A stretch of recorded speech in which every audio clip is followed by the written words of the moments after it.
बिल्कुल कांटे की तरह खड़ा कर दिया। बिल्कुल जैसी लोहे की कील होती है वैसी रोमावली अपने शरीर की बनाई, एक एक को पकड़ कर रगड़ने लगे। काले काले राक्षस आए थे, सब गोरे हुए। कुछ जान बचाकर भागे। रावण से कहा कि महाराज उससे जीत पाना संभव नहीं है, वो कपी नहीं है, वो तो मरकट है, मरकट। रावण ने पूछा मरकट क्या होता है भाई? बोले जो मारता भी है और काटता भी है उसे कहते हैं मरकट। बोले वो कपी नहीं है, वो मरकट है, उससे जीत पाना संभव नहीं। बोले इस बार कैसे मारा? बोले महाराज हर बार स्टाइल बदल दे रहा है। बोले इस बार क्या किया? बोले इस बार तो उसने उठाया, एक एक को हथेली पे रखा और मारा। और अक्षय कुमार को कैसे? बोले अक्षय कुमार पे तो पूरा पेड़ बड़ा सा चला दिया। अक्षय कुमार मर गया। क्या हो गया अक्षय कुमार? जोर से। अक्षय कुमार भी मर गया।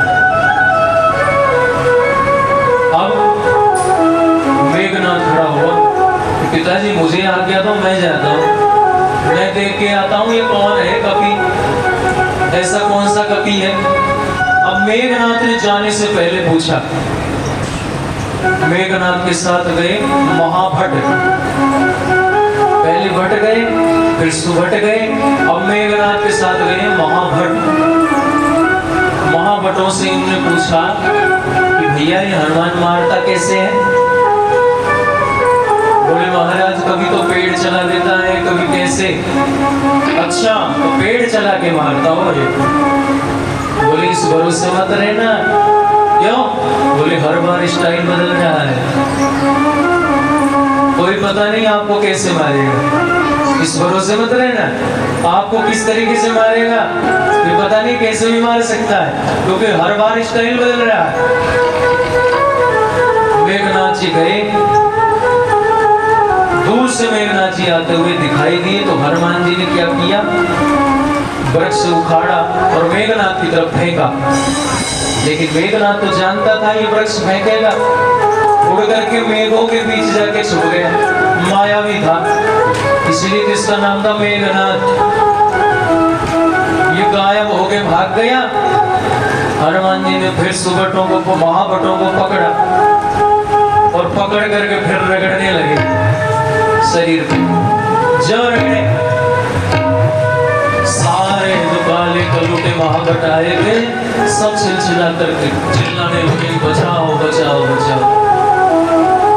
मेघनाथ ने सोचा ये कर क्या रहा है, सारे मेरे सैनिकों को मार डालेगा ऐसे। तो ये नजदीक में गया और जैसे ही नजदीक गया इसने सोचा हनुमान जी को पकड़ लूंगा, लेकिन पकड़ने गया हनुमान जी ने एक मुक्का मारा और क्या हो गया? इस बार जय श्री राम नहीं हुआ, इस बार तो राधे श्याम हो गया।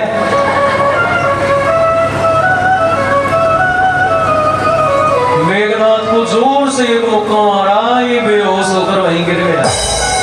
जब होश में आया सोचने लगा इसके एक मुक्के से मेरा ये हाल हो गया, दूसरा मुक्का मार दिया तो अब की बार पक्का जय श्री राम हो जाएगा। बोले ऐसे काम चलने वाला नहीं है। मेघनाथ ने ब्रह्मास्त्र निकाला और हनुमान जी के ऊपर छोड़ दिया। अब देखिए हनुमान जी को तो बचपन में ही सारे वरदान प्राप्त हैं। शिव जी ने कहा है कि तुम पर किसी भी अस्त्र शस्त्र का प्रभाव नहीं होगा।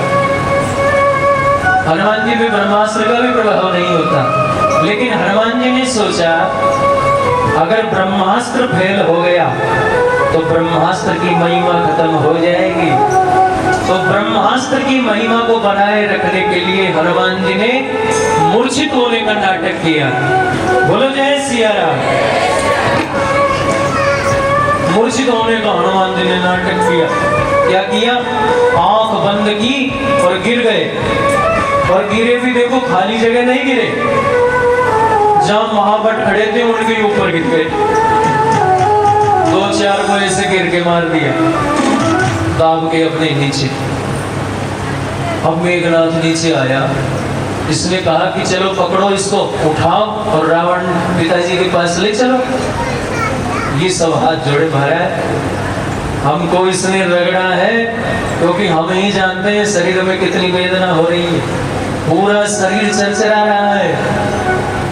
और सुनो, ये केवल बेहोश हुआ है, अगर हमने इसे उठा लिया और होश में आ गया तो फिर पकड़ेगा और फिर रगड़ेगा। और सुनो महाराज, आप तो दूर खड़े रहोगे, आपको तो कुछ भी पता नहीं चलेगा, लेकिन जैसे ही ये जागा कि हमको पकड़ेगा और फिर रगड़ेगा, और हम ही जान रहे हैं हमारे शरीर में कैसा आनंद आ रहा है। तो मेघनाथ ने क्या किया, नाग पास में हनुमान जी को बांधा, नाग पास चलाया, और हनुमान जी तो बंधे नहीं, ऐसे ही नाटक कर रहे थे बेहोश होने का, हाथ पैर बंध गए नाग पास में। अब मेघनाथ ने कहा कि अब मैंने इसको बांध दिया है, अब सब मिलकर उठाओ। फिर भी नहीं उठा इसे। बोले हम कह रहे हैं उठाओ, तो उठाते क्यों नहीं हो? फिर इन्होंने सबने उठाया, मेघनाथ ने गुस्सा किया, तब सबने मिलकर जैसे जैसे उठाया। अब हनुमान जी तो नाटक ही कर रहे थे,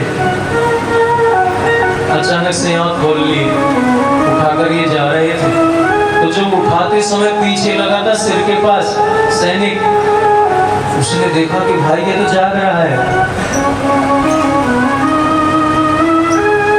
हनुमान जी ने कहा कि हम थोड़े से आंख क्या बंद की, हमको उठा लिए सब मिलकर, इतनी हिम्मत हो गई तुम्हारी?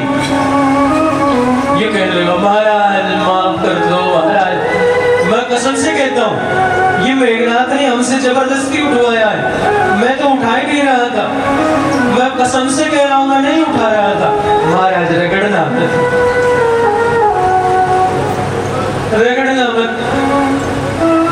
हनुमान जी ने कहा एक शर्त पे नहीं रगड़ूंगा, मैं जो कहूंगा वो काम करोगे? बोले महाराज कर देंगे। बोले मैं जो कहूंगा वो गाओगे? बोले महाराज देश की कोई सी भी भाषा में आप गवाओगे तो आज हम सब गा देंगे, पर महाराज बस इतनी सी कृपा करना, अब रगड़ना मत।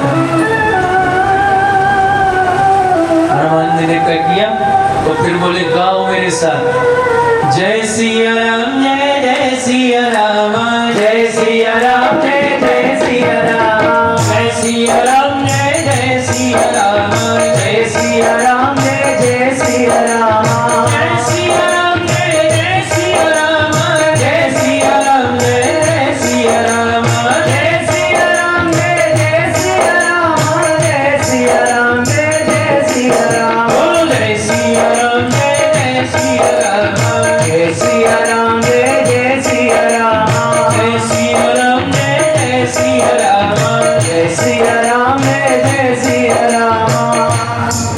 ये सब कीर्तन करते रहे, और इन सबको कीर्तन करवा, मेघनाथ तो देखता ही जा रहा है, कह रहे भाई चुप रहो, ये क्या बोल रहे हो?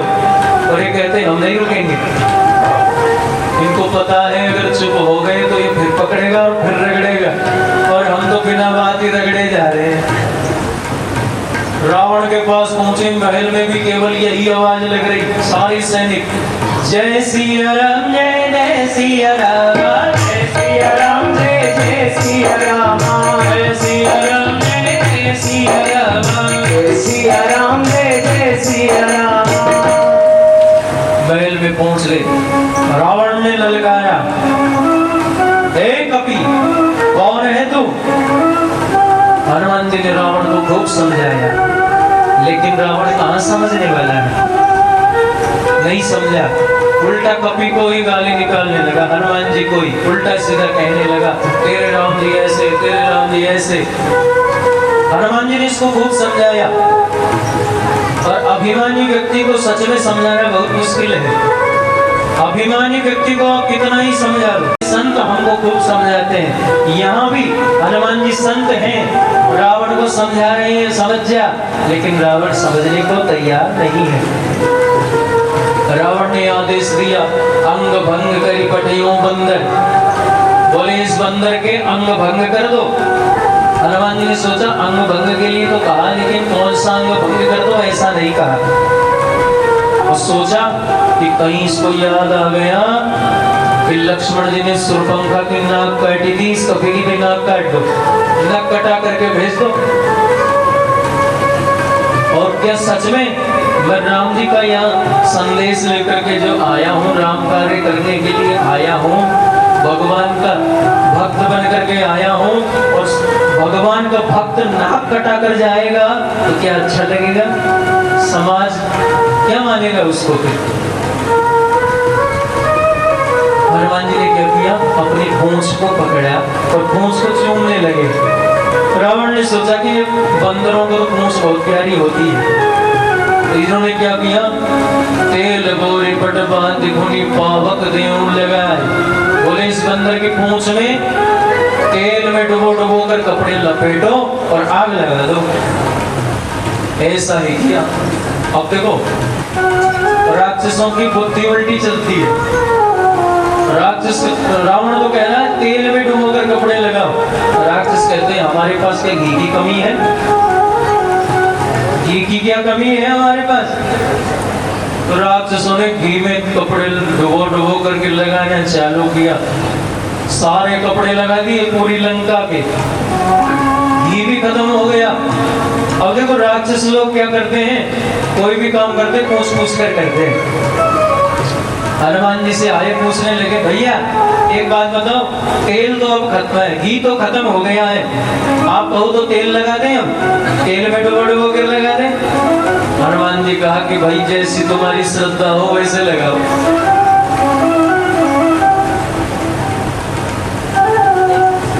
अब घी खत्म हो गया तो राक्षसों ने तेल में कपड़े डुबो डुबो कर लगाना चालू किया। अंत में हनुमान जी की पूंछ में आग लगाई। आग लगाई, हनुमान जी छोटे से बन गए और वहां से उड़े।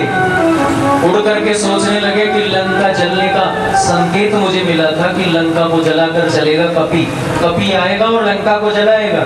सुरसा ने ऐसा सपना सुनाया था, तो सोचा लंका को जलाऊं। अब देखो यहाँ और एक विचित्र बात,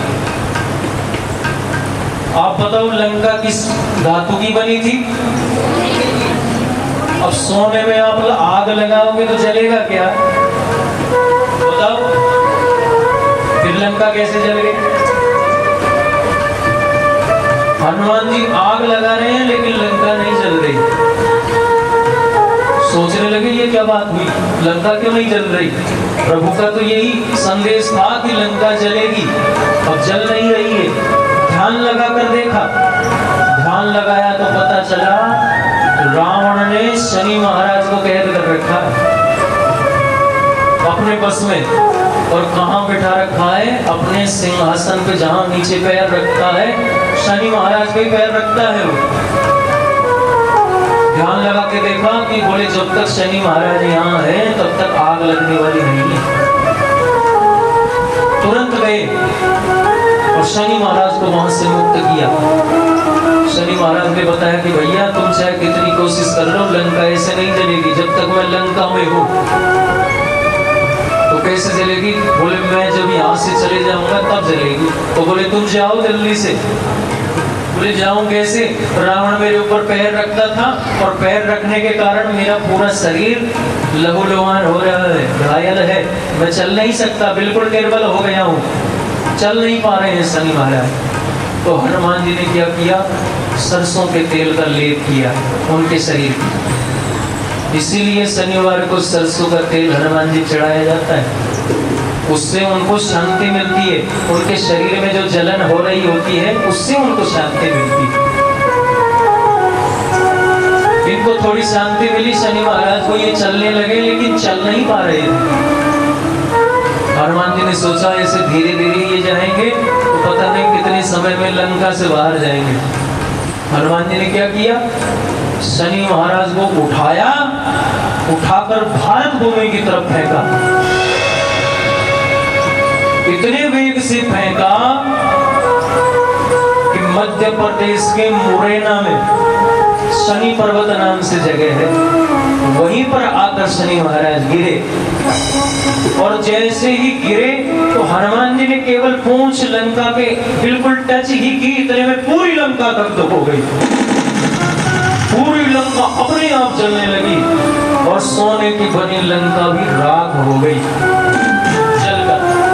हनुमान जी ने पूंछ बुझाई कोई श्रम धरि लघु रूप बहोरी, जनक सुता के आगे हार भयों कर जोरी। हनुमान जी ने अपनी पूंछ को बुझाया और बुझा करके माता सीता के पास पहुंचे। सीता मैया से मुद्रिका उपहार में ली।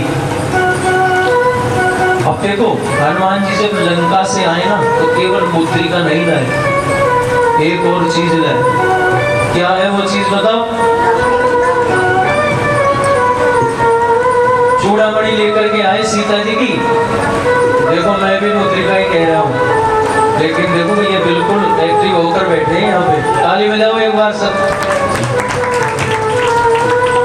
चूड़ामणि माता जी से ली और साथ में हनुमान जी ने सोचा कि मैं यहाँ से जा रहा हूँ, इसका क्या सबूत है? ये तो ठीक है, मैं चूड़ामणि ले जाकर भगवान को दे दूंगा, ये तो भगवान मान जाएंगे, लेकिन संसार कैसे मानेगा इस बात? तो वहीं से एक सोने का खंभ लंका का ही उठा करके हनुमान जी साथ ले आए और वो खंभ आज भी अयोध्या में हनुमंतगढ़ी में स्थापित है। बोलो कौन कौन गया है वहां पर? बोलो जय श्री राम। वही स्तंभ आज भी हनुमंतगढ़ी में स्थापित है। सोने का खंभ है, बहुत बड़ा है, जो गए हैं उन्होंने देखा होगा। वही खंभ हनुमान जी साथ में लाए थे निशानी के लिए कि राम जी की महिमा को ये जगत झूठा नहीं मान ले। राम जी के पास पहुंचे, मैया की खबर बताई, पूरी खबर राम जी ने सुना, नेत्रों से आंसू बहने लगे। जैसे ही राम जी ने सीता मैया की खबर सुनी तो भरी आए जल राजीव नयना। हनुमान जी ने कहा कि प्रभु माता सीता बहुत याद करती हैं आपको और निरंतर आपकी याद करती हुई आंसू बहाती रहती हैं कि कब मेरे प्रभु आएंगे और मुझे यहाँ से लेके जाएंगे। महाराज अब आप देरी मत करो, तुरंत चलो, कैसे भी चलकर मैया को लेकर आए हो।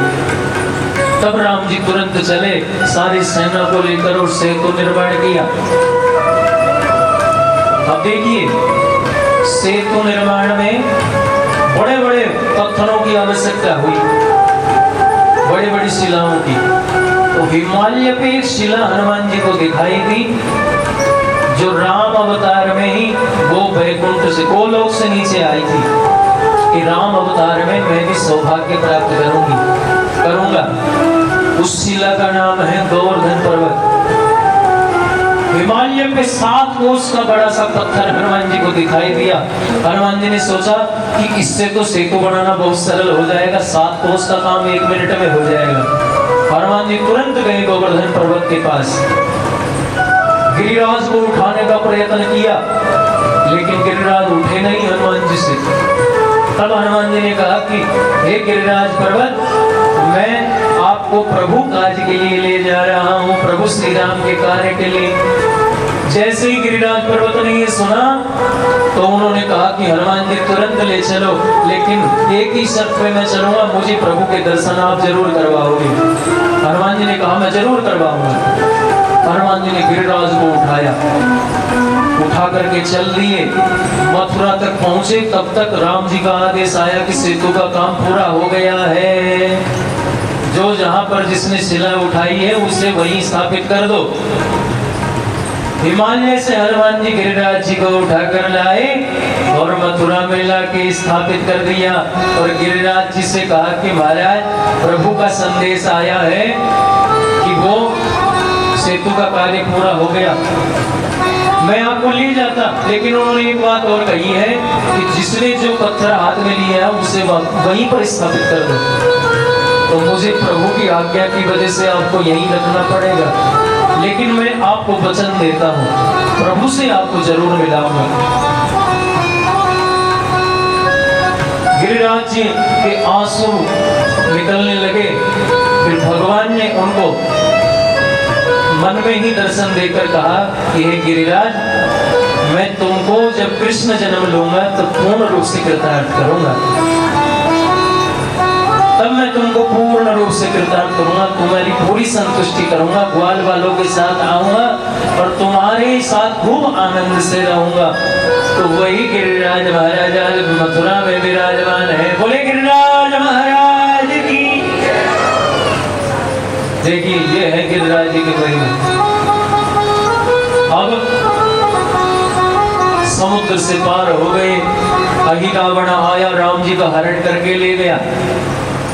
बलि चढ़ाने वाला था अहि रावण। रावण का ही भाई है ये पाताल लोक का राजा है। राम जी की, राम लक्ष्मण जी की बलि चढ़ाने जा रहा था अपनी आराध्य मैया को, लेकिन हनुमान जी पहुंचे, विकराल रूप मैया का धारण किया और अहि रावण की ही गर्दन काट दी। बोले हनुमान जी महाराज की। अहि रावण को मारा और हनुमान जी का एक बेटा है मकरध्वज, उसको पाताल लोक का राजा बनाया। मकरध्वज कैसे हुआ अभी समय नहीं है, बता दो या कथा को बताओ। हनुमान जी ने जब पूंछ बुझाई तब हनुमान जी का एक पसीने का बूंद, पसीने की बूंद पानी में गिर गई थी। उसी पानी की बूंद, उसी पसीने की बूंद को एक मछली पी गई थी और उसी से उसके गर्भ रह गया। इसके कारण मकरध्वज का जन्म हुआ। इसीलिए हनुमान जी का ही बेटा है। राम जी ने इसे फिर पाताल लोक का राजा बना दिया और मकरध्वज ही पाताल लोक का राजा बन गया। अब रावण ने सोचा कि इस कपी की वजह से मुझे बहुत परेशानी देखनी पड़ी है। एक बंदर की वजह से मेरी पूंछ नीची हो गई, और वो भी किसके कारण? बंदर की पूंछ के कारण मेरी पूंछ नीचे हो गई है। अकेली इस पूंछ ने पूरी लंका को जला दी। हनुमान जी ने क्या किया? सैनिकों को भेजा कि भैया तुम कैसे भी जाओ और हनुमान को पकड़ो, चाहे कुछ भी करो, और पकड़कर मेरे सामने लाओ। दोबारा से पकड़ के लाओ। अब ये सारे वानर गए, सारे राक्षस गए। हनुमान जी 4 प्रकार की सेना भेजी रावण ने। ध्यान दीजिए इधर, 4 प्रकार की सेना भेजी। हाथी पे सवार, घोड़े पे सवार, ऊंट पे सवार और पैदल।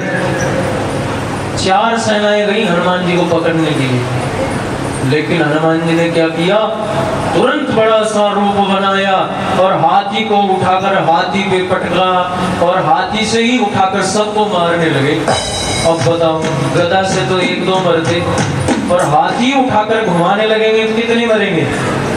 सारे मर गए। राम जी ने कहा कि देखो लक्ष्मण, देखो। लक्ष्मण जी ने कहा कि देखो राम जी, प्रभु हनुमान जी कितना कमाल कर रहे हैं। 4 सेनाएं इनको पकड़ने के लिए आई है, लेकिन देखो चारों ही सेना से अकेले लड़ रहे हैं। राम जी ने कहा कि लक्ष्मण, ये तो तुम सामने ही देख रहे हो, पीछे तो देखो, पीछे क्या कमाल हो रहा है। बोले पीछे क्या है? बोले पीछे पूंछ अपना कमाल कर रही है। जो एरिया में आया उसको पकड़ा, उठाया, पटका, खत्म, और फिर दूसरे को मारने के लिए तैयार। अब सुनो एक और विचित्र बात। पूंछ की खासियत है ये कब कितनी एरिया में लंबी हो जाए, कब छोटी हो जाए, इसका कोई दायरा का पता नहीं। भाई आदमी को ये पता हो कि भाई इतने एरिया में पूंछ नहीं आएगी तो वहां तक खतरा नहीं है, यहाँ जा सकते हैं। लेकिन पीछे जो जा रहे हैं पूंछ कब लंबी हो जाए, कब छोटी हो जाए, कब किसको पकड़कर उठाकर फेंक दे, कोई पता नहीं। 4 सेनाएं मर गई, एक भी नहीं पहुंचा। कौन पहुंचा? संवाददाता आए, बोले बानर कहाँ है? बोले महाराज बानर तो वही है। और सेना? बोले महाराज सेना सब मर गए। बोले 4 सेनाओं को मार दिया उसने। बोले महाराज महाराज चारों सेना मार दी। बोले वो मूर्ख थे, सामने से क्यों गए? चोर हमला करते पीछे से जाते और पूंछ को पकड़ लेते, पीछे से पकड़ लेते, चोर हमला करते। संवाददाता ने कहा कि महाराज क्षमा करना, आगे से जो गए थे वो तो थोड़ी देर टिके, लेकिन पीछे से जो गए थे वो तो उतनी देर भी नहीं टिके। बोले पीछे क्या था? बोले पीछे पूंछ आती, पकड़ती, उठा के फेंक देती। रावण कहता पूंछ का नाम मत लो मेरे सामने, इस पूंछ ने मेरी मूंछ को नीचे कर दी। अब रावण को थोड़ा गुस्सा आया, इन्होंने कहा अब अमर सेना भेजो। रावण ने अमर सेना भेजी। अमर सेना का मतलब ये मरेगी ही नहीं, चाहे कितना ही मार लो ये मरेगी ही नहीं। अमर सेना गई। विभीषण जी को शंका हुई, टेंशन हुई, राम जी से कहा महाराज अमर सेना है, ये तो मरेगी ही नहीं। राम जी को भी इस बात की चिंता हुई।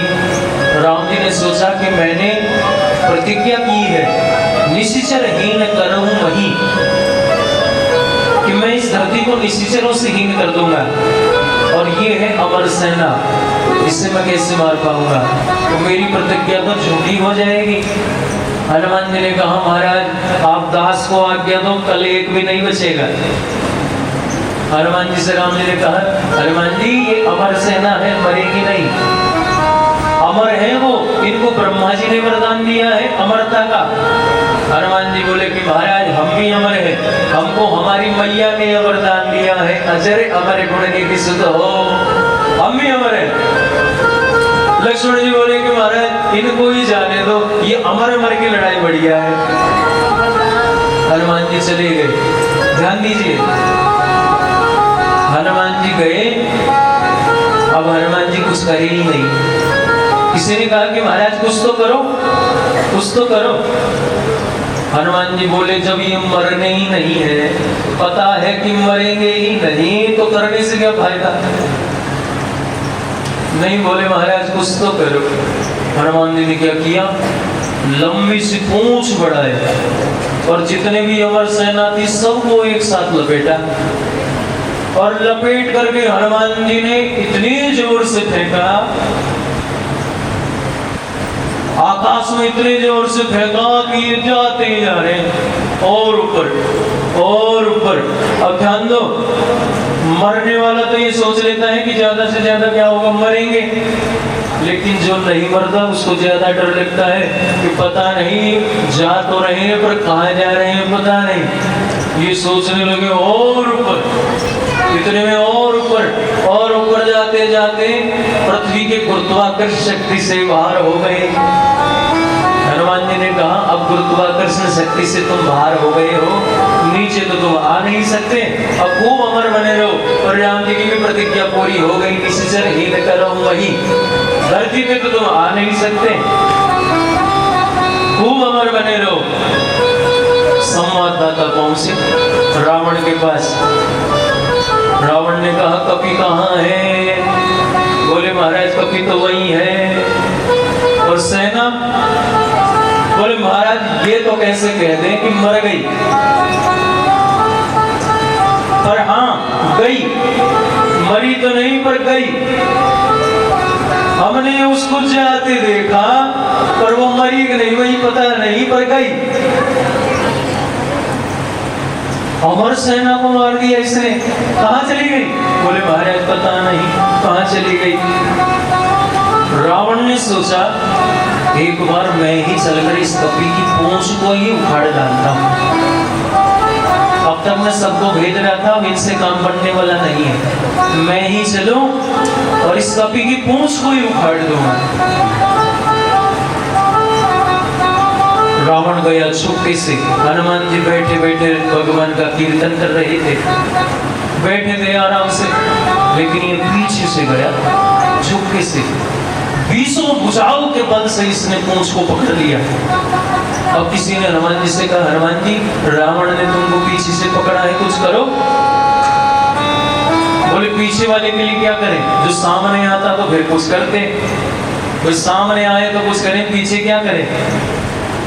रावण सोच रहा था कि हनुमान जी मुड़ेंगे और मुझसे भिड़ेंगे, लेकिन रावण न हनुमान जी तो न तो मुड़े न भिड़े, तो फिर क्या किया, सीधे उड़े। ये तो रावण ने सोचा ही नहीं था कि उड़ भी जाएंगे। 20 भुजाओं के बल से पकड़ा था और अचानक से हनुमान जी उड़े उड़े उड़े बजरंगबली। इतने वेग के साथ हनुमान जी उड़े, रावण कहने लगा, पहले तो पूंछ तोड़ने आया था, अब कह रहा है कि हे भगवान, ये पूंछ कहीं छूट न जाए, मेरे हाथ से कहीं टूट न जाए, नहीं तो हम कहीं के नहीं रहेंगे महाराज। अब भगवान से प्रार्थना कर रहा है कि कहीं ये पूंछ छूट न जाए, मेरे हाथ से कहीं टूट न जाए, नहीं तो मैं कहीं का नहीं रहूंगा। बोलो जय सिया राम। तुलसीदास जी समझाना चाहते हैं कि रावण जिन संतों के चरण पकड़ने चाहिए, उन संतों की प्रतिष्ठा की पूंछ को तुम उखाड़ोगे तो तुम कहीं के नहीं रहोगे। जिन संतों के चरण पकड़ने चाहिए, उनकी प्रतिष्ठा की पूंछ को तुम उखाड़ रहे हो, इसका मतलब तुम कहीं के नहीं रहोगे। संतों की पूंछ यानी होती प्रतिष्ठा। सामान्य भाषा में हम कहते हैं केवल एक चंद्र बिंदी हटा दो, पूंछ बन जाती है। अच्छा, पूंछ यानी प्रतिष्ठा कैसे हुई? हम लोग सामान्य जीवन में ऐसे कहते हैं कि हमारे चतुर्वेदी जी और जो अध्यक्ष साहब हैं, उनकी बहुत पूंछ है। अब इसका मतलब ये थोड़ी है कि चतुर्वेदी जी के पीछे पूंछ है। इसका अर्थ ये है कि चतुर्वेदी जी का खूब नाम है, सारे डिपार्टमेंटों में सब नाम लेते हैं, इनके नाम से सारे काम हो जाते हैं। बोले चतुर्वेदी जी की बहुत पूंछ है। पूंछ माने क्या हो गया? प्रतिष्ठा। बोली इन संतों की खूब प्रतिष्ठा है। तुलसीदास जी समझा रहे हैं कि ऐसे संतों की तुम प्रतिष्ठा की पूंछ को उखाड़ना चाहोगे तो फिर तुम कहीं के नहीं रहोगे। इसलिए संतों को बदनाम करना छोड़ो, संतों की सेवा करना चालू करो। बोलो जय सिया राम। ऐसे हनुमान जी अभिमान सुनने हैं। एक बार राम जी ने हनुमान जी से कहा, हनुमान जी बैठे थे दरबार में, हनुमान जी से राम जी ने कहा कि हनुमान, मैं सोच रहा था कि मैंने किसी ना किसी को कुछ ना कुछ दिया है, पर मैंने तुम्हें कुछ नहीं दिया।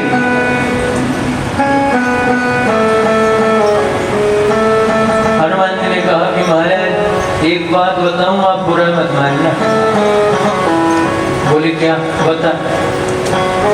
बोले आपने सुग्रीव को एक पद दिया, किसकिंधा का एक पद दिया, विभीषण को भी आपने एक पद दिया, लंका का, और महाराज क्षमा करना, आपको भी एक ही पद मिला है, अयोध्या का। इतने में हनुमान जी चरणों में गिर गए और कहने लगे कि देखो महाराज, मैं कितना धन्य हूँ, मुझे 2-2 पद मिले हैं। बोले हनुमान जी महाराज की। ऐसे चरणों के परम सेवक हैं हनुमान जी महाराज। लक्ष्मण जी को शक्ति लगी, अभी समय शेष है, मूर्छित हो गए लक्ष्मण जी।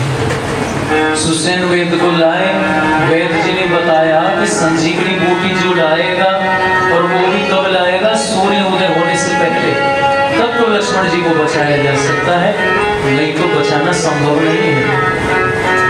हनुमान जी ने कहा महाराज मुझे आज्ञा दो, मैं तुरंत ले आऊंगा। हनुमान जी ने प्रभु से आज्ञा ली, और आज्ञा लेकर जब हनुमान उड़े तो सूर्य नारायण भगवान से प्रार्थना की। क्या प्रार्थना की? ध्यान से सुनिए। है सूरज कितना याद रहे, संकट एक सूरज वंश पे है सूरज इतना याद रहे, संकट एक सूरज वंश पे है। लंका के नीच राहु द्वारा आघात दिनेश के अंश पे है। मेरे आने से पहले यदि किरणों का चमत्कार होगा तो सूर्य देव इस सूर्य वंश में निश्चित ही अंधकार होगा। पहले तो विनम्रता से कहा और अंत की पंक्तियों में हनुमान जी सूर्य नाटक से कहते हैं धीरे से, अन्यथा क्षमा करना दिनकर, अंजनी तने से पाला है, बचपन से जान रहे हो तुम हनुमत कितना मतवाला है। और मुख में तुमको घर रखने का फिर वही क्रूर साधन होगा, और बंदी मोचन तब होगा जब लक्ष्मण का दुख मोचन होगा।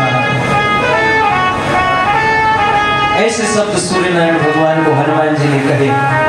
और फिर क्या हुआ, इधर राम जी पुकार रहे हैं,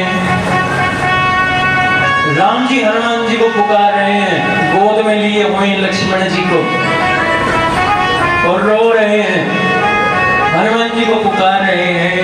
ये देखो भगवान राम जी और हनुमान जी दोनों ही आ गए हमारे बीच में। देखो कितने सुंदर सुंदर। संकट ने घेरा है तुझे तेरा राम पुकारे रे, आजा मेरे हनुमान, हनुमान आजा मेरे हनुमान।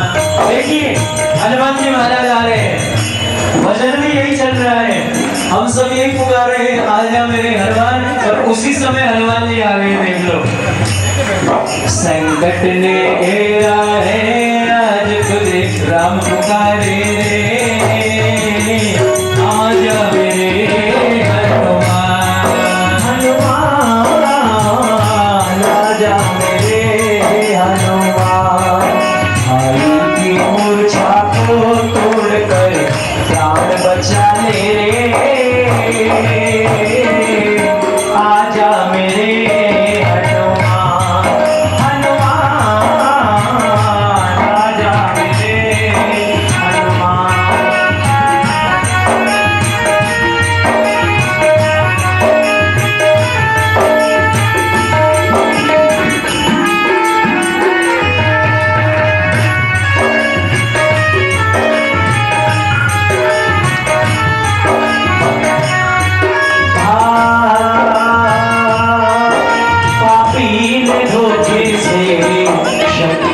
को दे मारा, पापी ने धोखे से शक्ति को दे मारा।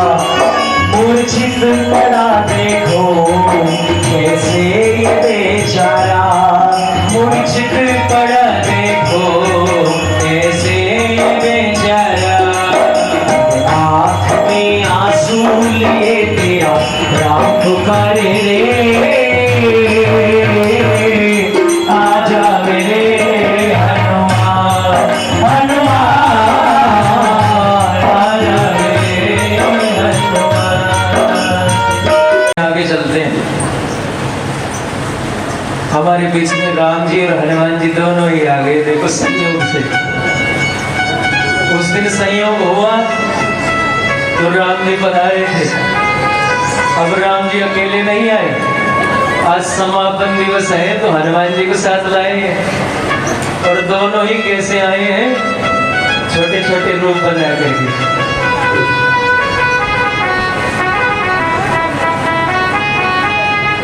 देखिए इधर संजीवनी हनुमान जी लाए, सुषेण वेद ने संजीवनी बूटी पिलाई, लक्ष्मण जी के प्राण बचाए।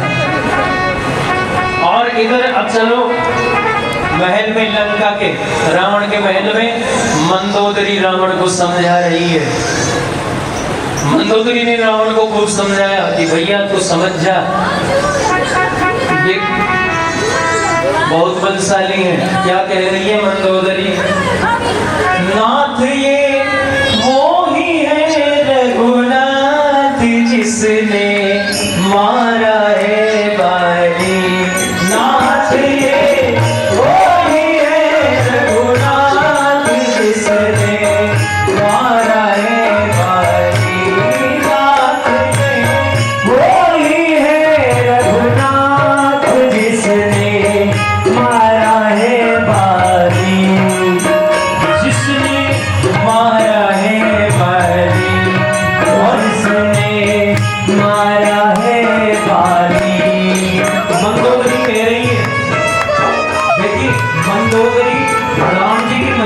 जान रही है, रावण को खूब समझा रही है।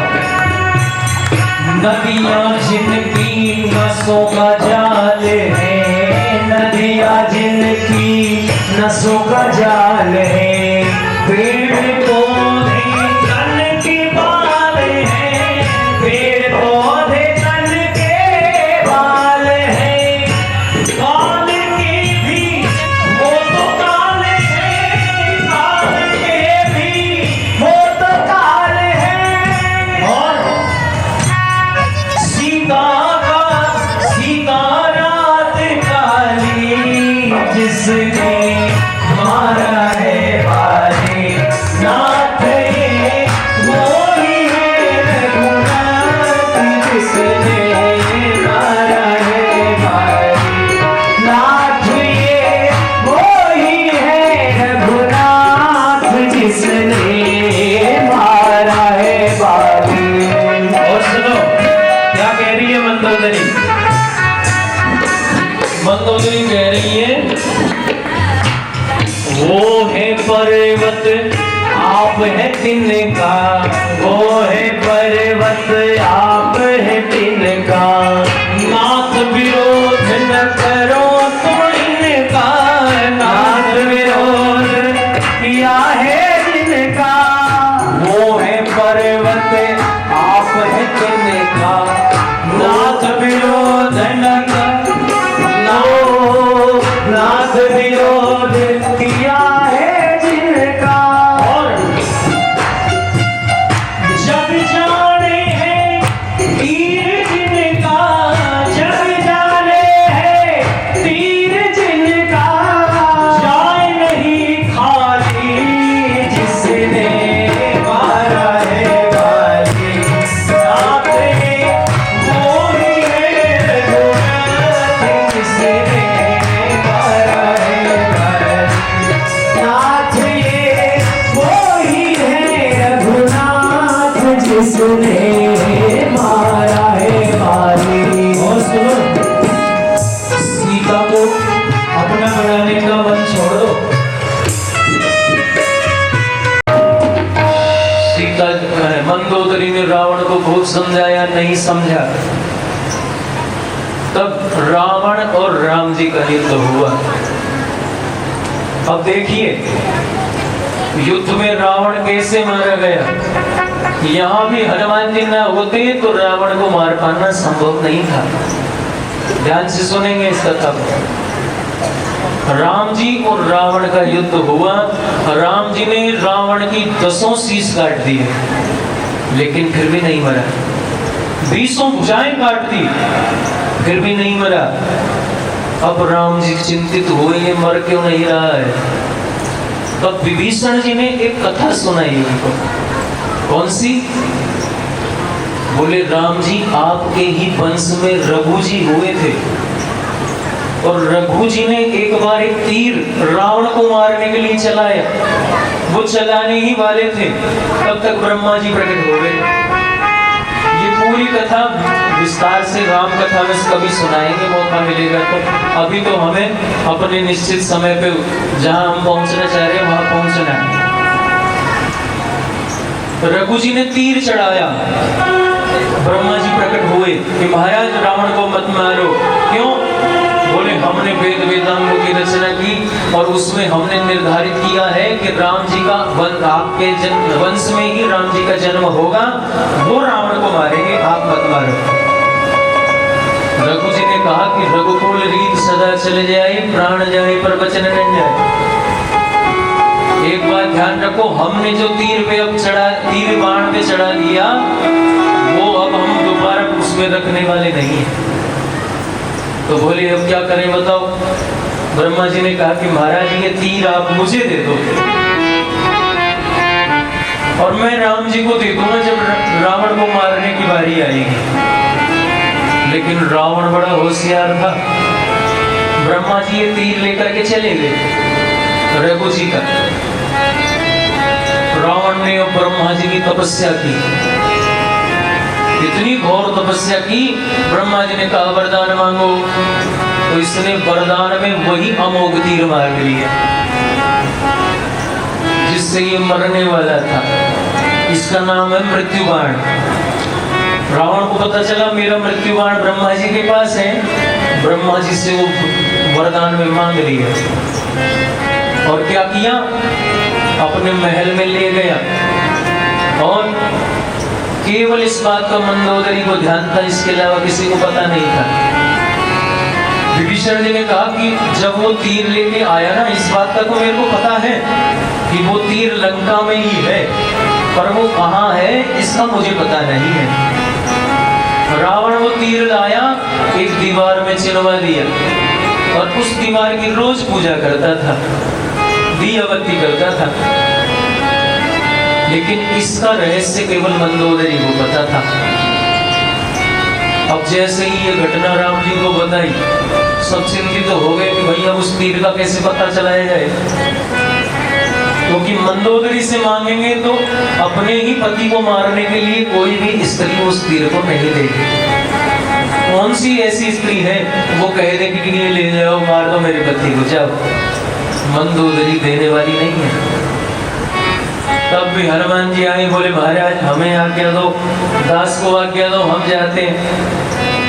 हनुमान जी गए, ब्राह्मण का रूप बनाया। मंदोदरी बड़ी चिंतित थी, ये भूल गई थी कि राम तो उसी तीर से मरेगा जो दीवार में चिन्हा हुआ है, रावण उसी तीर से मरेगा। इधर हनुमान जी ज्योतिषी का वेश बनाकर आए और खूब रावण की ही जय जयकार करने लगे। बोले रावण की जय हो, रावण को कोई जीत नहीं सकता, मैं भविष्य देख सकता हूँ, रावण पर कोई जीत हासिल नहीं कर सकता। मंदोदरी जी के पास जाकर ऐसे ही जोर जोर से चिल्लाने लगे। मंदोदरी ने कहा कि महाराज ऐसे क्यों कह रहे हो? बोले मैं भविष्य देख सकता हूँ, रावण को कोई नहीं मार सकता, रावण अजय है, वो मरेगा ही नहीं। अब इसने जो ऐसे सुना, इसको याद आया कि हाँ सच में रावण तो अमोघ तीर से मरेगा। और महाराज सच्ची में आप बिल्कुल सही कह रहे हो, रावण तो ऐसे मरने वाला है ही नहीं, जिस तीर से वो मरेगा वो तीर तो हमने दीवार में चिन्हा रखा है इसमें। बोलो जय सिया राम। अब हनुमान जी ने दीवार में लात मारी, तीर लिया, राम जी को ले जाके दिया और उसी तीर से फिर रावण मरा।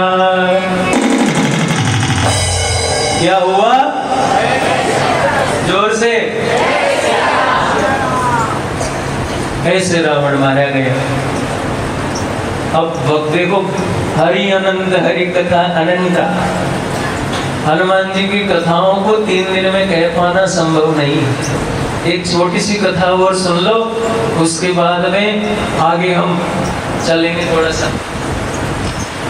एक बार सीता मैया ने हनुमान जी को न्योता दे दिया जीमने का कि हनुमान जी आप हमारे पास आना, हम आपको जिमाएंगे। हनुमान जी ने कहा मैया आप बनाओगी भोजन स्वयं? बोले हम स्वयं अपने हाथों से बनाएंगे और आपको खूब पकाएंगे पेट भर के। हनुमान जी ने कहा मैया हम आ जाएंगे।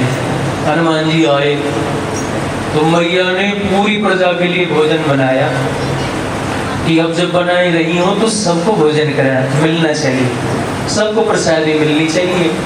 मैया ने प्रेम से बनाया। सबसे पहले हनुमान जी को जीमने के लिए बैठाया। हनुमान जी जीमने लगे, जीमते जीमते जितनी प्रजा का भोजन था सारा भोजन जीम गए। जितने 56 भोग बने थे सारे भोग हनुमान जी ही खा गए अकेले। अब कुछ भी नहीं बचा, 2-4 लड्डू बचे केवल। सीता मैया चिंतित हुई कि हनुमान जी कह रहे हैं भैया और लाइए, 2-4 थाल और लाइए। एक एक नहीं मांग रहे, कह रहे 2-4 थाल और लाइए। मैया को चिंता हुई, राम जी के पास गई कि प्रभु हनुमान जी तो तृप्त ही नहीं हो रहे हैं भोजन से, क्या करूं? तब राम जी ने कहा कि सीता तुम ये तुलसी पत्र लेकर जाओ और हनुमान जी को लड्डू के ऊपर रख के परोसो, तुम्हारा काम बन जाएगा। सीता मैया ने तुलसी पत्र लिया, उस पे चंदन से राम लिखा और राम लिखकर लड्डू पे रखा और हनुमान जी को जाके कहा कि हनुमान ये लड्डू खाओ, ये मैंने अलग से बनाया था। जैसे ही हनुमान जी ने वो लड्डू खाया तो बस राम जी के ही नाम में खो गए। क्या कहने लगे? जय सिया राम, जय सिया राम, जय सिया राम, जय सिया राम, जय सिया राम, जय सिया राम, जय सिया राम, जय सिया राम, जय सिया राम, जय सिया राम, जय सिया राम, जय सिया राम। और देखिए भोलेनाथ क्या कह रहे हैं। अब अंतिम ये 2-4 पंक्तियां, उसके बाद में आगे के कार्यक्रम। उमा कहे मैं आयो भर में अपना, उमा कहे मैं आयो भर अपना, सत हरि नाम जगत सब सपना, सत हरि भजन जगत सब सपना।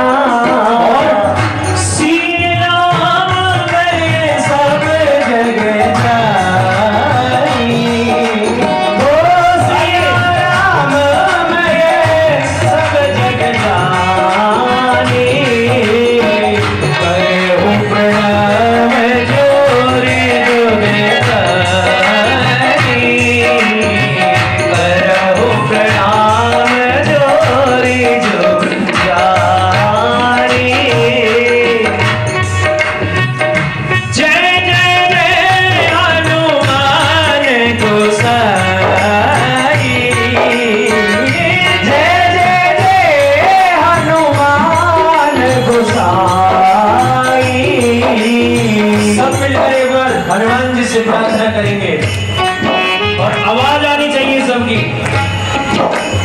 अब देखिए विश्राम दिवस है, पूरा जोर लगा दो, अपनी शक्ति लगा दो पूरी। जय जय जय हनुमान गोसाई, जय जय जय हनुमान गोसाई,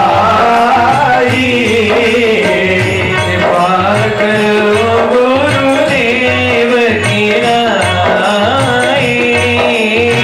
कृपा करो गुरुदेव की नाई,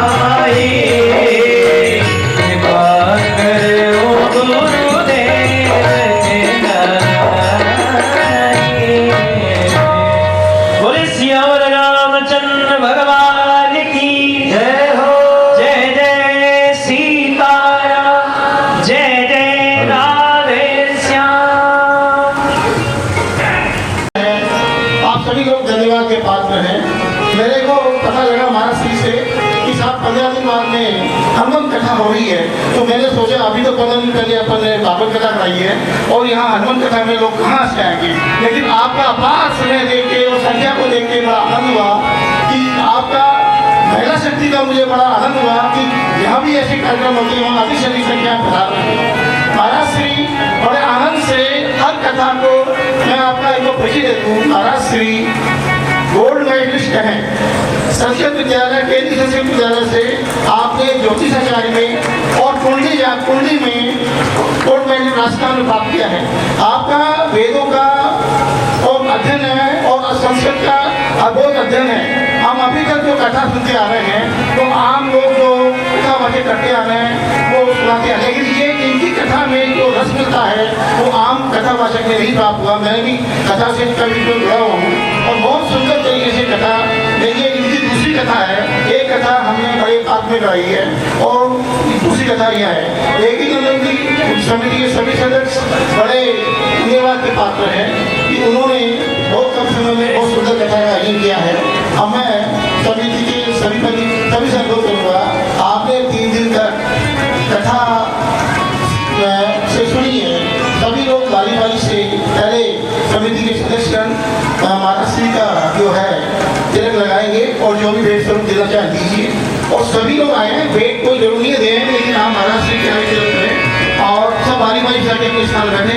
मैं देवी नंदन जी उनके परिवार से निवेदन करूँगा पहला तिलक करें। उसके बाद में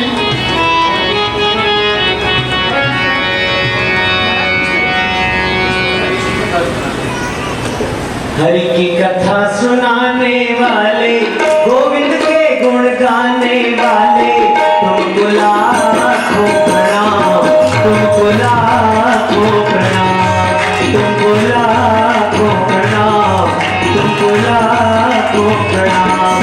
हरि की कथा सुनाने वाले, गोविंद के गुण गाने वाले, हरि की कथा सुनाने वाले, गोविंद के गुण गाने वाले, तुमको लाखों प्रणाम, तुमको लाखों प्रणाम।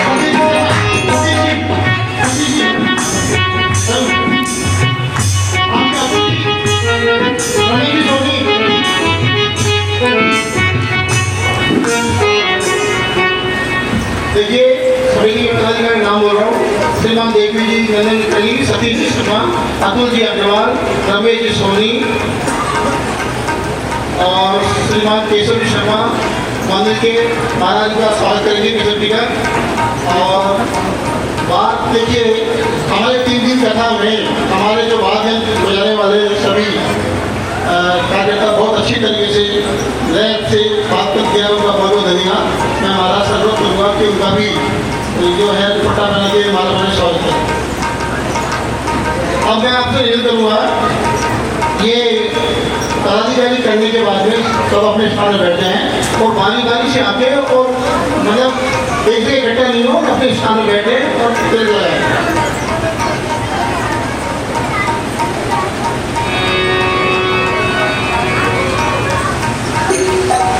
हम भूल रहे थे मन में, पल खो बैठे थे मन में, हम भूल रहे थे मन में, पल खो बैठे थे मन में। प्रभु की राह बताने वाले, गोविंद के गुण गाने वाले, प्रभु की राह बताने वाले, ये राज बताने वाले, तुमको लाखों प्रणाम, तुमको लाखों प्रणाम, लाखों प्रणाम, तुमको लाखों प्रणाम।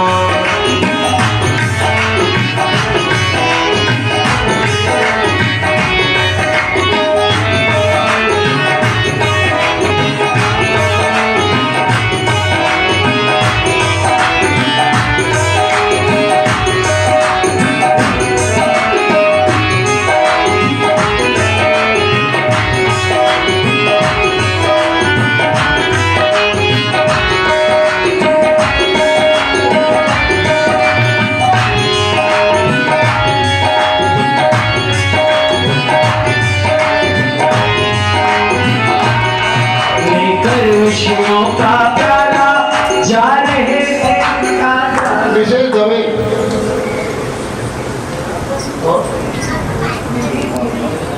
विशेष भारद्वाज पधारे, महाराज श्री का आशीर्वाद लें।